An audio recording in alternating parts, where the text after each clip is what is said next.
Mis tíos me robaron la herencia, pero cuando investigué, descubrí que habían asesinado a mi abuelo. Ahora están en prisión, y yo recuperé todo. Esta es la primera parte de una historia real, que cambió mi vida por completo. Algunos detalles han sido modificados para proteger identidades. Siempre pensé que las tragedias familiares por herencias solo ocurrían en las películas. Ya saben, esas escenas donde después del funeral todos se convierten en buitres sobre el testamento.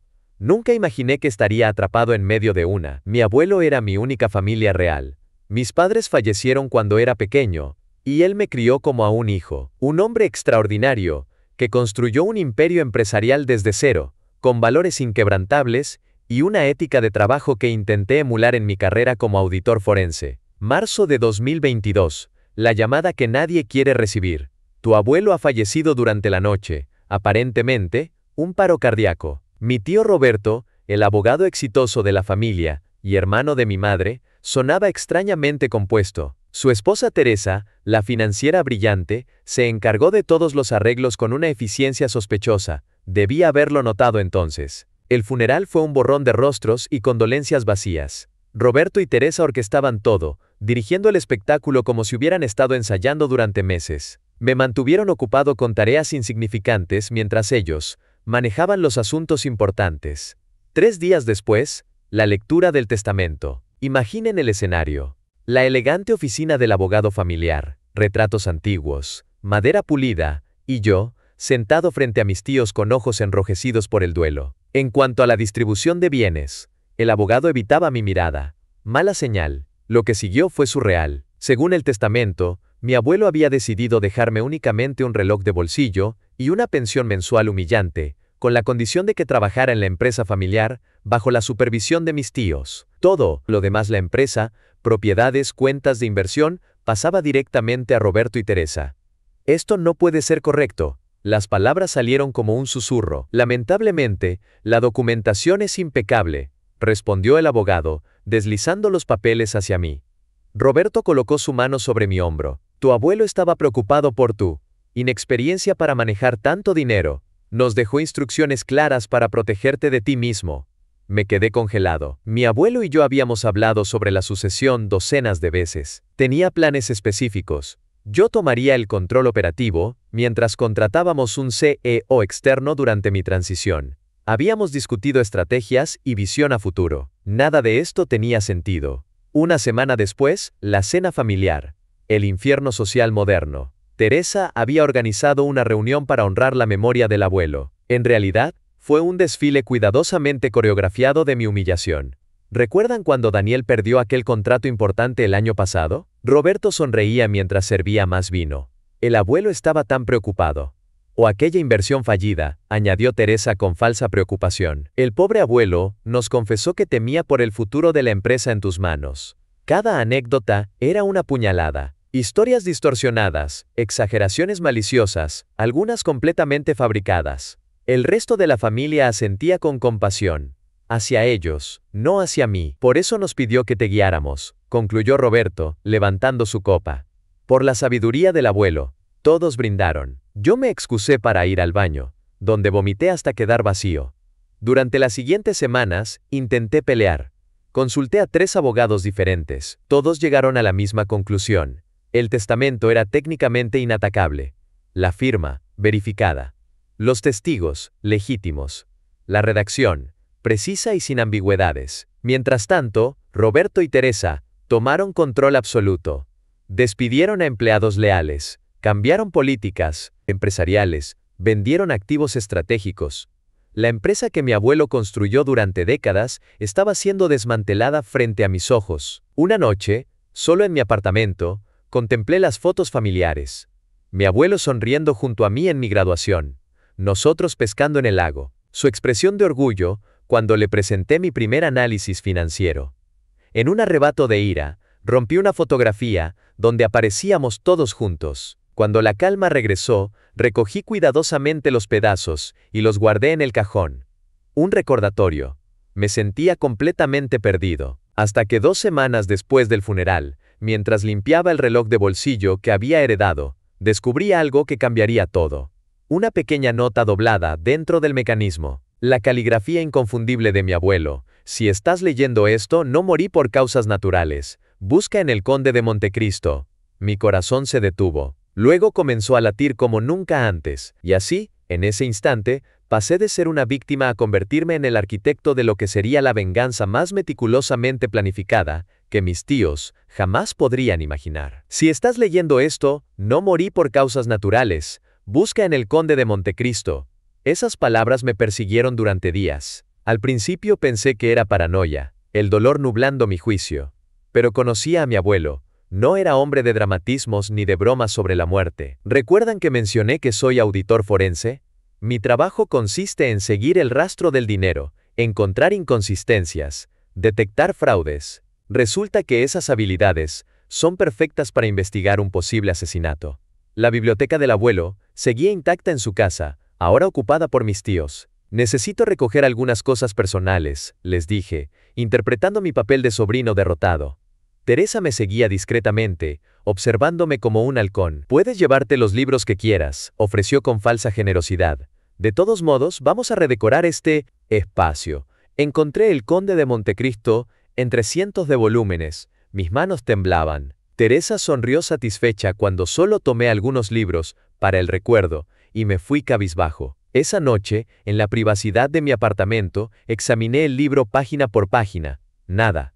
Desesperado, revisé la encuadernación, y allí estaba, una delgada tira de papel doblada en el lomo. Coordenadas. Un código. Una secuencia numérica. Mi primer movimiento fue contactar a Claudia, mi ex compañera de universidad, ahora detective privada especializada en fraudes. Le conté todo en una cafetería ruidosa lejos de la oficina. ¿Te das cuenta de lo que estás insinuando? Sus ojos se agrandaron. Acusar a tus tíos de asesinato es extremo. Le mostré la nota. Las coordenadas. Ayúdame a investigar el historial médico primero, susurré. Solo necesito confirmar si hay algo sospechoso. Claudia utilizó sus contactos. 3 días después, obtuvimos copias de los registros médicos de mi abuelo. Algo destacaba inmediatamente. Su médico de cabecera de 15 años había sido reemplazado apenas 2 meses antes de su muerte. ¿Por qué cambiaría de médico tan repentinamente? Claudia señaló los formularios.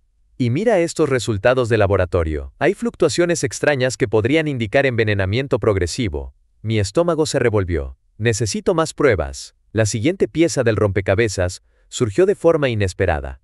Visitando la cafetería favorita de mi abuelo, reconocí al barista que siempre lo atendía. «Eres Daniel, ¿verdad? Tu abuelo hablaba mucho de ti». Me miró nervioso. «Quería decírtelo en el funeral, pero no pude acercarme. Tu abuelo dejó algo para ti». Me entregó un sobre arrugado. «Vino aquí 3 días antes de él. Ya sabes. Me hizo prometer que te lo daría personalmente si algo le pasaba». Parecía asustado. Dentro del sobre, una llave antigua y una nota, despacho. Retrato familiar. 3719. Esperar hasta la noche perfecta fue una tortura. Finalmente, 2 semanas después, mis tíos anunciaron un viaje de negocios a otra ciudad. La casa quedaría vacía, excepto por el personal de limpieza que se iba a las 8 de la noche. A las 10, entré usando la llave que el abuelo había escondido para mí años atrás. El silencio era opresivo mientras me deslizaba hacia su despacho. El retrato familiar dominaba la pared. Mi abuelo, mis padres, yo de niño, Roberto y Teresa, todos sonriendo en un tiempo más simple. Mis dedos recorrieron el marco, buscando. Ahí. Un pequeño panel que se deslizó revelando un teclado numérico. 3719. El clic fue apenas audible. La pintura completa se movió hacia adelante, revelando una caja fuerte empotrada. Imaginen mi adrenalina en ese momento. Dentro encontré un tesoro macabro. Un diario detallado documentando sospechas, síntomas extraños, momentos en que su comida sabía diferente. Frascos etiquetados con muestras de medicamentos. Una memoria USB. Y lo más escalofriante, una pequeña grabadora con fechas escritas. Con manos temblorosas, Pression a Play. 15 de febrero. Mi visión se está deteriorando nuevamente, después de tomar las nuevas pastillas que Teresa me trajo. He guardado una para analizarla. Roberto insiste en que necesito este nuevo médico, pero no me permiten ir solo a las consultas. Mi sangre se heló. La voz debilitada de mi abuelo continuó. Si estás escuchando esto, Daniel, significa que tenía razón. Están intentando matarme lentamente. No confíes en el testamento que presenten, es falso. El verdadero está con Mauricio Velázquez. Un notario independiente. La clave para contactarlo está en pasos en el pasillo, luces. Cerré la caja fuerte y el panel a toda velocidad, metiendo todo lo que pude en mi mochila. Apenas tuve tiempo de esconderme detrás del sofá cuando Teresa entró al despacho. «Qué extraño», murmuró, mirando alrededor. Podría jurar que oí voces. Revisó la habitación, pasando a centímetros de donde yo contenía la respiración. Finalmente, tomó unos documentos del escritorio y salió. Esperé 10 minutos que parecieron horas antes de escapar. De regreso en mi apartamento, revisé la memoria USB. Contenía años de registros financieros detallados, transacciones sospechosas, transferencias no autorizadas, firmas falsificadas. Los archivos mostraban cómo Roberto y Teresa habían estado desviando fondos durante años. Pero lo más impactante estaba en las últimas grabaciones. 1 de marzo. He comenzado a tomar pequeñas dosis de lo que creo que están usando para envenenarme. Estoy creando inmunidad y guardando pruebas. Sé que parece una locura, pero necesito tiempo para proteger a Daniel. Esa noche no dormí. Había pasado de sospechar a confirmar lo impensable. Mis tíos no solo me habían robado mi herencia, habían asesinado a mi abuelo, y ahora tenía que decidir: acudir inmediatamente a la policía, con pruebas incompletas, o diseñar un plan que no solo los llevara a la justicia, sino que les hiciera sentir el mismo terror que mi abuelo experimentó en sus últimos días. La respuesta fue clara: si querían guerra, les daría un infierno. Cuando descubres que tus familiares son asesinos, tu primer impulso es correr a la policía, pero siendo auditor forense, sé algo fundamental. Las acusaciones extraordinarias requieren pruebas extraordinarias. Y mis pruebas, aunque convincentes para mí, no eran suficientes para un tribunal. Tenía grabaciones, muestras de medicamentos posiblemente alterados y un diario de sospechas. Un buen abogado como mi tío podría desacreditar todo como las paranoias de un anciano y las fantasías de un sobrino resentido por la herencia. Necesitaba una confesión, y para eso, necesitaba un plan. Abril 2022. Comencé interpretando mi mejor papel, el del sobrino derrotado que finalmente acepta la realidad. Dejé crecer una barba descuidada. Comencé a beber visiblemente agua con color caramelo en botellas de whisky. Cancelé planes sociales. Cuando Roberto me llamó para ver cómo estaba, le confesé entre sollozos falsos que estaba deprimido y que tal vez tenían razón sobre mí. Tu abuelo estaría orgulloso de que reconozcas tus limitaciones, dijo, apenas conteniendo su satisfacción. ¿Por qué no comienzas a trabajar en la empresa, en un puesto adecuado para tus capacidades? Así es como me convertí en asistente administrativo, en la empresa, que debería haber heredado. Mi oficina, un cubículo junto al baño. Mi jefe directo, Teresa. La humillación diaria era el precio que tenía que pagar por el acceso. Acceso a sus computadoras, a sus archivos, a sus conversaciones. Necesito que organices estos documentos, me ordenaba Teresa cada mañana, entregándome pilas de carpetas con información financiera que ellos creían que no entendía. Lo que no sabían es que escaneaba todo meticulosamente con una mini cámara oculta en mi reloj. Cada noche, Claudia y yo analizábamos la información, construyendo un mapa completo de sus fraudes y manipulaciones. Mientras tanto, contacté discretamente a un amigo hacker ético. No les diré su nombre, pero digamos que tiene un historial impresionante recuperando información inaccesible. Puedo recuperar correos borrados si tienen acceso físico a sus computadoras por 10 minutos sin interrupciones, me explicó. La oportunidad llegó cuando mis tíos organizaron un almuerzo ejecutivo. Conseguí quedarme para terminar de archivar unos documentos urgentes. 10 minutos después, tenía acceso a 4 años de correos eliminados. Lo que encontramos esa noche me quitó el sueño. Necesitamos acelerar el proceso. El viejo está sospechando, y mencionó cambiar el testamento nuevamente. Ya mezclé dosis más altas en sus medicamentos. Dale 2 semanas y estará demasiado débil para hacer nada. Teresa. Febrero de 2022.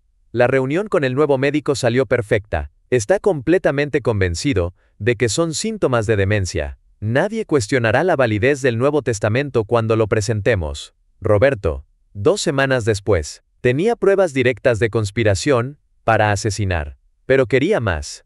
Quería que se hundieran completamente. Cada mañana, practicaba frente al espejo el arte de la sumisión. Ojos bajos, hombros caídos, sonrisa servil. Buenos días, tío. ¿Puedo traerte un café?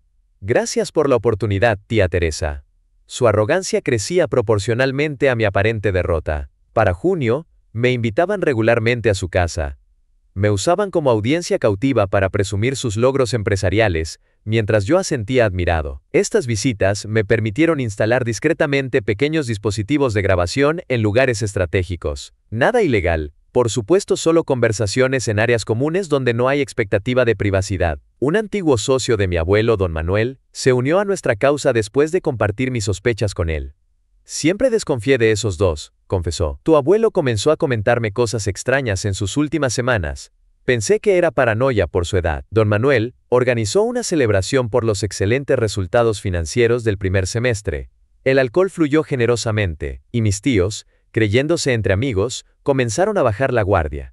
La fiesta transcurría animadamente cuando Roberto levantó su copa para un brindis. Por la mejor decisión financiera que jamás tomamos, dijo guiñándole un ojo a Teresa. Por el cóctel especial que nos dio control total, respondió ella, provocando risas nerviosas entre los asistentes que asumieron que era una metáfora. Nadie imaginaría que algo tan simple como el anticongelante podría ser tan efectivo, murmuró Roberto cuando creía que nadie escuchaba. Teresa lo golpeó disimuladamente, pero siguieron riendo. Grabado. Todo grabado en alta definición. Claudia, que se había infiltrado como asistente de catering, me miró desde el otro lado del salón. Su expresión lo decía todo. Lo teníamos. Mientras construía mi caso, inicié un podcast anónimo sobre fraudes familiares. Cada episodio documentaba meticulosamente un caso hipotético, que era en realidad mi propia historia. Ganó popularidad rápidamente entre abogados y detectives. Por si fuera poco, localicé al notario mencionado por mi abuelo. Efectivamente, existía un testamento verdadero que me nombraba heredero principal. El documento incluía una carta explicando sus sospechas y las razones por las que había creado un testamento señuelo para atrapar a mis tíos. Mi arsenal estaba completo: pruebas financieras, grabaciones incriminatorias, testamento verdadero y el respaldo de ex socios respetados. Pero en lugar de atacar directamente, decidí jugar una última carta. Quería que sintieran el miedo que mi abuelo sintió. Quería que supieran que habían cavado su propia tumba. Comencé a hacer preguntas inocentes durante las reuniones. ¿Sabían que ciertos venenos permanecen detectables en el cuerpo durante años? Leí un caso fascinante sobre cómo atraparon a unos estafadores gracias a correos electrónicos que creían haber borrado. Con cada comentario, veía crecer su paranoia. Teresa comenzó a tener ataques de ansiedad. Roberto consultó discretamente a un abogado penalista. La trampa estaba lista. Ellos mismos caminarían hacia ella. Septiembre 2022. 6 meses después de la muerte de mi abuelo, el cerco se cerraba alrededor de mis tíos, aunque ellos no lo sabían completamente. Claudia activó la siguiente fase: filtrar rumores sobre una posible investigación externa a la empresa. Nada específico, solo comentarios estratégicos entre contactos del sector financiero y legal. Escuché que la Fiscalía está revisando algunas empresas del sector por posible falsificación de documentos sucesorios. Parece que hay un caso grande de envenenamiento relacionado con una herencia importante. Era fascinante ver cómo el pánico se instalaba en sus rostros mientras estas coincidencias llegaban a sus oídos. Roberto comenzó a beber más de lo habitual. Teresa desarrolló un tic nervioso en el ojo izquierdo. Y entonces, mordieron el anzuelo. Una tarde, Roberto se acercó a mi cubículo con una sonrisa tensa. Daniel, Teresa y yo hemos estado hablando. Creemos que es hora de reconocer tu NIOC. Crecimiento estos meses. Carraspeó incómodo. ¿Te gustaría cenar con nosotros mañana en la trattoria? Tenemos una propuesta interesante para ti. La trattoria. El restaurante más exclusivo y privado de la ciudad. Mesas separadas por biombos. Música suave que ahoga conversaciones. Sin cámaras de seguridad para proteger la privacidad de políticos y empresarios. El lugar perfecto para una conversación que nadie debería escuchar, acepté con fingida emoción. Esa noche, Claudia y yo ultimamos detalles con el equipo de investigación que habíamos formado. El plan era sencillo pero efectivo. Todo está listo, confirmó ella. Micrófonos ocultos, equipo de vigilancia en posición, contactos en la policía alertados. Solo necesitamos la confesión. ¿Y si intentan algo más? ¿Definitivo?, pregunté. Claudia sonrió. Por eso estaré en la mesa de al lado fingiendo ser la amante de un político. Y por eso llevarás esto. Me entregó un pequeño dispositivo de emergencia, un botón, y tendrás a 4 oficiales encubiertos a tu lado en 30 segundos. La cena comenzó con la cordialidad falsa típica de quienes planean apuñalarte por la espalda. Roberto ordenó el vino más caro. Teresa elogió mi transformación positiva, ambos interpretando sus papeles a la perfección. Después del segundo plato, Roberto se inclinó hacia adelante. Daniel, nos hemos dado cuenta de que tal vez fuimos demasiado duros contigo. Intercambió una mirada con Teresa. Tu abuelo quería lo mejor para todos, y quizás interpretamos mal algunas de sus intenciones. Teresa continuó el teatro. Estamos dispuestos a ofrecerte un acuerdo más generoso. Un puesto de vicepresidente, un salario considerable, y un porcentaje de las acciones. A cambio de, signo de cierre de interrogación comillas, pregunté inocentemente. Lealtad absoluta, respondió Roberto, sosteniendo mi mirada. Y una garantía legal de que aceptas el testamento como está, sin futuras investigaciones o reclamos. Lealtad. La palabra quedó flotando entre nosotros como un cadáver en un lago. Era mi momento. Comencé a soltar comentarios aparentemente casuales. ¿Saben? Estuve leyendo sobre toxicología forense. Es fascinante cómo algunos venenos dejan rastros incluso años después de la muerte. Roberto tosió, derramando vino sobre su camisa. Teresa palideció. También me enteré que los correos electrónicos nunca desaparecen realmente, incluso cuando se eliminan. Los servidores guardan copias durante años. Sus ojos se encontraron en pánico silencioso. Por cierto, continué como quien no quiere la cosa, encontré el reloj favorito del abuelo en su despacho, dentro del marco del retrato familiar. Qué lugar tan extraño para guardarlo, ¿no creen? El silencio que siguió fue absoluto. La comprensión de lo que yo realmente sabía se dibujó lentamente en sus rostros. Roberto recuperó la compostura primero. Daniel, no sé a qué estás jugando, pero si estás insinuando algo deberías tener cuidado.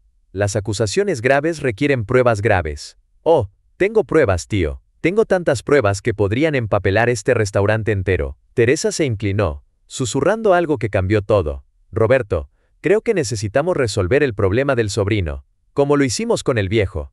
Mi sangre se heló. Había grabado una amenaza directa a mi vida. ¿Me estás amenazando, tía?, pregunté con calma. Por supuesto que no, intervino Roberto rápidamente. Teresa solo está preocupada por tu estabilidad mental. Las acusaciones que pareces estar insinuando son propias de alguien perturbado. Hablando de perturbaciones, sonreí levemente mientras sacaba mi teléfono. Tal vez les interese escuchar una grabación de cierta fiesta donde brindaron por un cóctel especial, con anticongelante. El pánico en sus ojos fue instantáneo. Y antes de que piensen en resolver el problema del sobrino, añadí, deberían saber que esta cena está siendo vigilada por investigadores, y que tengo en mi poder una muestra del veneno usado en mi abuelo, extraída de las muestras que él mismo guardó mientras ustedes lo mataban lentamente. Roberto se levantó de golpe, botando su silla. «Esto es una maldita trampa». Teresa agarró su bolso, lista para huir. «Vámonos ahora». Me limité a quedarme sentado, mirándolos calmadamente mientras corrían hacia la salida.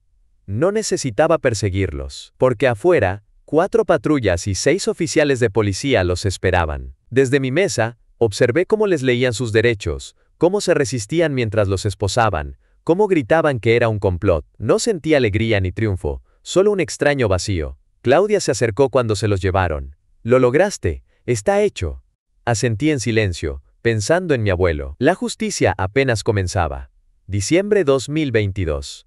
El juicio, que sacudió a toda la comunidad empresarial local. El Estado contra Roberto y Teresa Mendoza por los cargos de homicidio premeditado, falsificación de documentos, fraude testamentario y malversación financiera. El caso atrajo a la prensa como moscas a la miel. Un asesinato familiar por herencia, grabaciones explosivas, un nieto que descubrió todo, tenía todos los elementos de un thriller. Yo testifiqué durante 3 días completos. Fue agotador revivir cada detalle, cada mentira, cada manipulación. Sus abogados intentaron pintarme como un heredero resentido, fabricando pruebas, pero las evidencias eran abrumadoras. Los correos electrónicos recuperados, las grabaciones de audio, los análisis toxicológicos, que confirmaron anticongelante en las muestras de medicamentos guardadas por mi abuelo, los testimonios de antiguos empleados, que habían sido intimidados. Pero el momento que quebró definitivamente a mis tíos, llegó cuando la fiscalía reprodujo un video previamente desconocido para mí. La pantalla en la sala del tribunal mostró a mi abuelo, notablemente debilitado, pero con una lucidez feroz en los ojos. La grabación tenía fecha de apenas una semana antes de su muerte. Mi nombre es Alberto Guzmán. Si están viendo esto, significa que mi sobrino Daniel ha descubierto la verdad sobre mi muerte. Un murmullo recorrió la sala. Comencé a sospechar cuando mis medicamentos cambiaron de sabor. Siendo exdetective privado antes de empresario, Reconozco cuando algo no encaja. He estado documentando síntomas consistentes con envenenamiento por etilenglicol anticongelante. Mi investigación señala directamente a mi sobrino Roberto y su esposa Teresa. Mi abuelo explicó cómo había estado tomando pequeñas dosis de lo que creía era veneno para generar inmunidad parcial y guardar pruebas. Cómo había dejado pistas específicas para mí. Cómo había preparado la trampa del testamento falso. Decidí enfrentarlos a mi manera. Les hice creer que estaban ganando mientras dejaba un rastro que mi nieto, con su mente brillante para los detalles, seguramente seguiría. La sala quedó en silencio absoluto, mientras la grabación continuaba con su última voluntad real, y una disculpa por ponerme en esta situación. Roberto se derrumbó allí mismo. Teresa gritó que todo era una conspiración en su contra. La sentencia llegó una semana después. Culpables de todos los cargos. 30 años, sin posibilidad de libertad condicional para ambos. Al salir del juzgado, un notario que había permanecido en silencio durante todo el proceso se acercó a mí. Su abuelo dejó instrucciones específicas de entregarle esto solo después de la sentencia. El sobre contenía documentos legales y una carta personal. Mientras leía, tuve que sentarme en las escaleras del tribunal, abrumado. Si estás leyendo esto, Daniel, significa que has logrado justicia. Estoy orgulloso de ti. Hay algo que debes saber.